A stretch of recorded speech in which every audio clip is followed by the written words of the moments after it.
We are a family, and in our family, we are clear and honest about who we are and what we want. And in life, sometimes that changes. So sometimes we are physically or erotically more close than others, and sometimes we are not. And we go through the life process of hanging together as a family and keeping care of each other as a family. No, I don't follow the term coined by, I'm sorry, I'm old enough to know who coined the word polyamory, and I can't remember her name right now.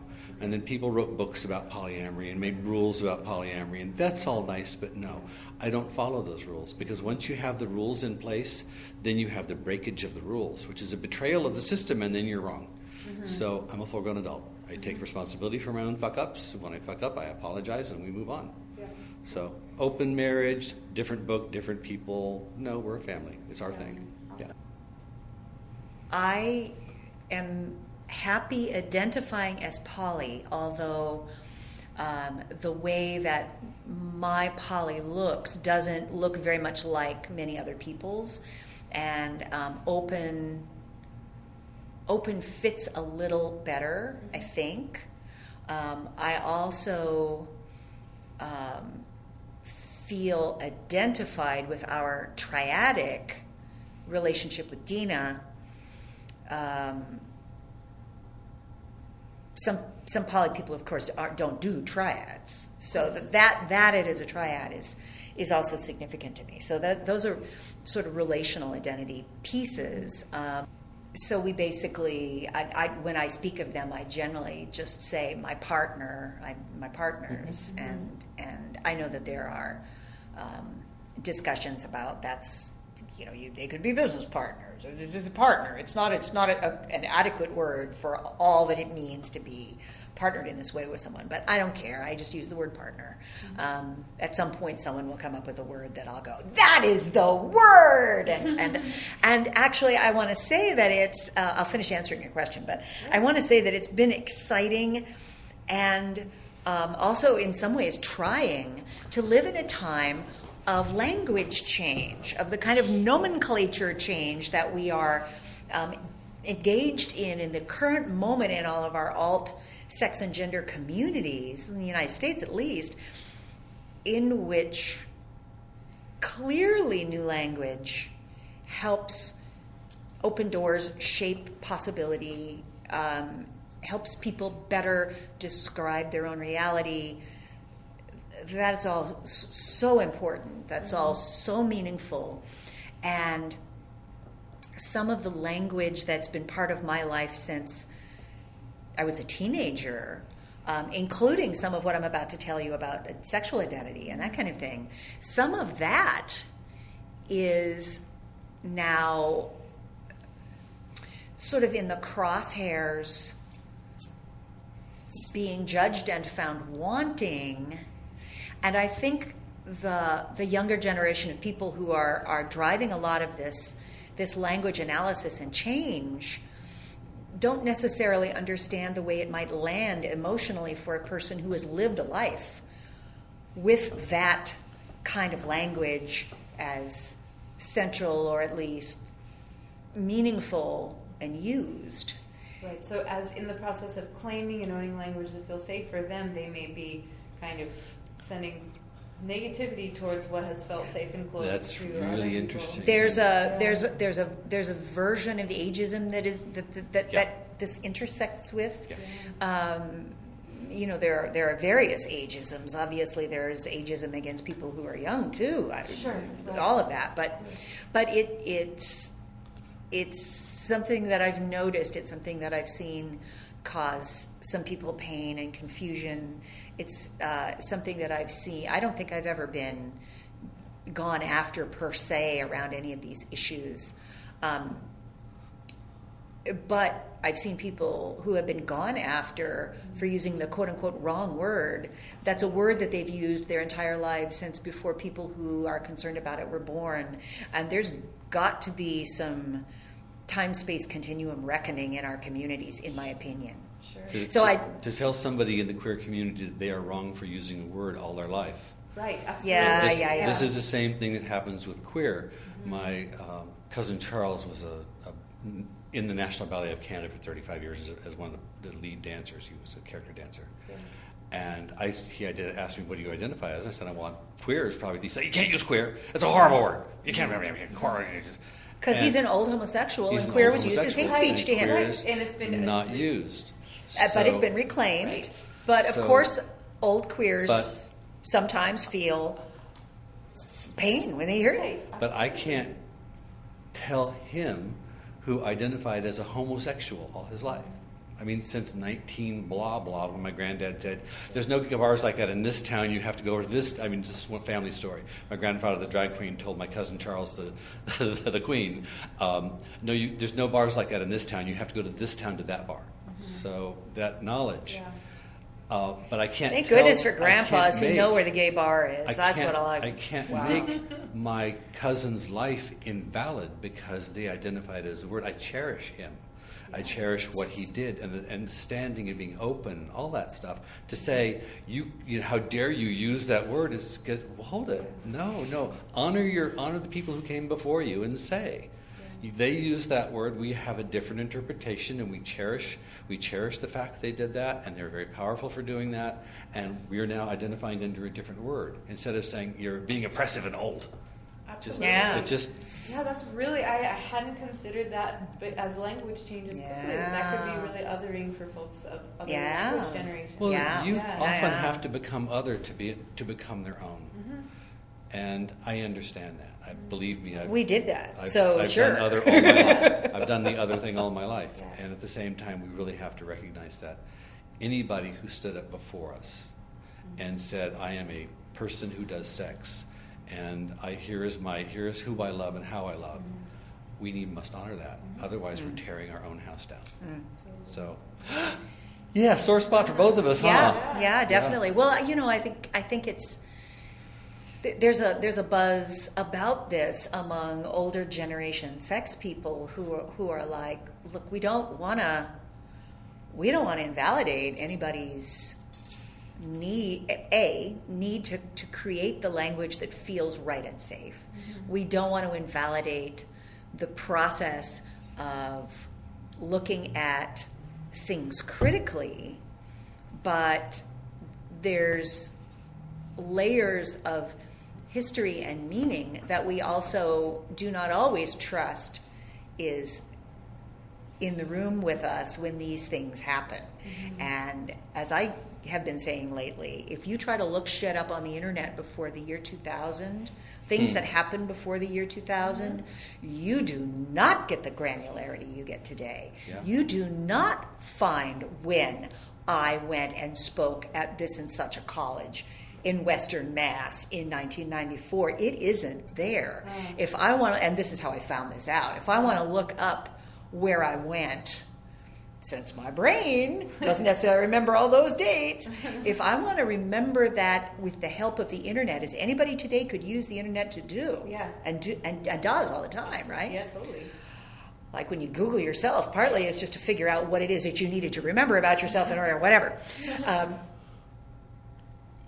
Because the specificity of discussion that is present on blogs and even in Twitter feeds and certainly on Facebook, which is where a lot of this stuff has developed from, in fact, is missing from the complete and entire conversation unless you find an old person. Unless you find someone who's 55 years old who used to identify as a tranny. And say, please tell us more about that. Yeah. This is a term that makes some of us quite uncomfortable. Would you please, walk us into the world in which that was an acceptable term? You learn some things that are probably a parallel lesson to Cousin Charles, who's like, don't say that word queer. Yeah, but that's hate to speech. Invalidate somebody's entire life who is one of the bricks of the foundation you're standing on, when you're standing high enough you can't see the foundation, if you don't get your history, If you don't get that, you're going to spin some wheels and waste time doing things that people have already have the thing in place. They already have the machine or the substance or the structure to say, oh, you have that thing, here, do this. We did that already. And of course, you can build it anew. Yeah. Of course, you can build it anew. That's every generation's choice, but not understanding the other thing that you are rebuilding. You get to. I mean, it's not a plus, people. It's not a plus. Not just a disservice. You'll make the same fuck ups we did, and it'll slow you down. That might be the case. It's like, oops. Time will tell. We shouldn't have gone that way. Let's go this way. So the way that I identified as a teenager was first bisexual, until I realized to what degree I was coming up against biphobia within my community. This was before we used the term LGBT. Mm-hmm. And while LGBT peoples sort of got drawn in together via the acronym and via many kinds of homophobia and biphobia and transphobia and all the things that are related but not the same thing. It also meant to me, once I realized that popping up at the Gay Alliance in college and saying that I was bisexual and not getting the welcome that I expected I was going to get meant that I had to think about what the label meant to me, what it represented and signified, versus what my needs and desires were vis-a-vis the community that was larger than me, including the part where I wanted to be with women. And so I was actually lesbian identified for a decade, specifically because I couldn't have the relationships with women that I wanted to have if I was bisexually identified at that time. Yeah. And there are still echoes of that problem in our communities. There's been some change, for sure. There's been some movement in a positive direction, but there are plenty of lesbian or dyke identified people who are not very bi-friendly. Absolutely. And of course now we've got the whole bisexual or the whole bi-plus language that seeks to fix the problem of, if it is a problem, I will tell the recorder because it can't see that I'm putting air quotes in the air around this. The problem of bi being a binary languaging, binary forcing term, which some people think that it is. My experience with most bi people throughout the time that I've been bi identified again, which came back around in the 1980s, and I've been bisexually identified ever since. My impression is that most bi people do not desire men and women. They desire people regardless of their gender identity. And there may be some who have sort of specific desires, as we all do for particular kinds of people. I'm not saying that any bi-identified person is necessarily also embracing of trans lovers, but a good many are. Right, a good many are. More depending on the chemistry with the people. Absolutely, yeah. Absolutely, and there's a fundamental non-binary about bi that is often not really recognized. Like the binary people are as the bis call them, monosexuals. And I'm one of those people where my cock goes where my mouth finds me. That thing called a phallus between my legs follows my mouth. So Robert is that person that biphobia poster boy of, he'll just fuck anything. Robert is the person who follows sexual energy regardless of how it's gendered and how it's configured and how it's embodied. And the fact that is a piece of the biphobia problem is worth us in sex-positive community acknowledging, right? Because because one of the reasons that people call themselves queer, which is also an identity I embrace, partly because of this sort of lesbian, I feel like I've never been a gay man exactly, but I don't know. But queer, yeah. Without that strap on, but queer Peggy as wouldn't have started. That is true. without the way of talking about these issues that acknowledges this big fluid pool, I'm not sure that we would be where we are in sex-positive community in a space like Catalyst, where a lot of people from different sort of sexual and relational and gendered spaces can come together and feel pretty much in the same room together, without the identity queer to help make us less atomized from one another. This problem of I'm too bisexual to have a girlfriend, well, that's absurd on the face of it. A bisexual woman is a woman who would have a girlfriend too, or instead, or depending. It's not. Those two things should never have been separable in that way. But of course, living in the world, living with identity, sometimes they are. Yeah. So queer heals those rifts. Mm-hmm. That's one of the reasons that queer is an important step in this nomenclature and languaging project that we're all engaged in. But it also erases differences that are interesting to remember and to honor, unless you mindfully bring them back. Yeah. And pansexual, which I've also identified as sometimes in my life, makes me think about sort of the way queer does, but also pansexual to me feels more inclusive of heterosexuality. It feels more inclusive of sort of everybody, because queer is not very inclusive of heterosexuality, except for the queer-identified heterosexuals who find a way in by feeling like they're non-gender normative in their arrangements. I feel like some heterosexual people are queer-identified specifically because of poly. Mm-hmm. Like what we're really reacting, or BDSM and kink, what we're reacting to is a particular kind of heteronormativity. That's a caricature, just like, the homophobic caricatures that we've been slinging all along as well. It's a caricature, but it also exists. And so people who aren't buying that very gendered, very gender normative, very, very monogamous, very reproductive, all of those pieces that we sort of put in that basket.